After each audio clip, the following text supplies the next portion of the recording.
Last November 23 ay nagdaos ng kanyang ika-10th birthday ang panganay na anak ni Marian Rivera at Dingdong Dantes na si Zia Dantes. Ilang mga photos ang ipinakita ni Marian at ayon sa mga fans, lalong gumanda si Zia na kamukhang-kamukha ng kanyang ina.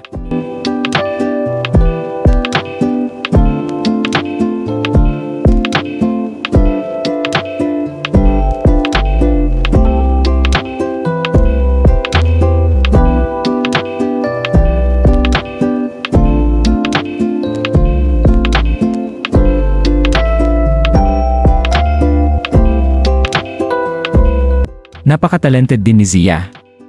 Mahusay sa larangan ng swimming at may talent din sa pagkanta at pagsayaw. Matatanda ang sinabi na noon ni Marian na papayagan lamang nila na mag-showbiz si Zia kapag natapos na nito ang pag-aaral. Ilang taon din ang ginugol ni Marian na nag-focus siya sa pagpapalaki ng kanyang dalawang anak bago naging busy muli sa showbiz. Halos umabot ng 1 bilyong piso ang kinita ng kanyang comeback movie na kasama ang kanyang asawa na si Dingdong. Kaya naman nagpapasalamat si Marian sa suporta na ibinibigay ng kanyang mga fans, lalo na sa mga proyektong mahalaga para sa kanya. Kabi-kabila din ang event na pinupuntahan ni Marian para sa mga magagandang advokasya niya. Narito ang ilan sa mga litrato ni Marian kasama ang kanyang magandang pamilya.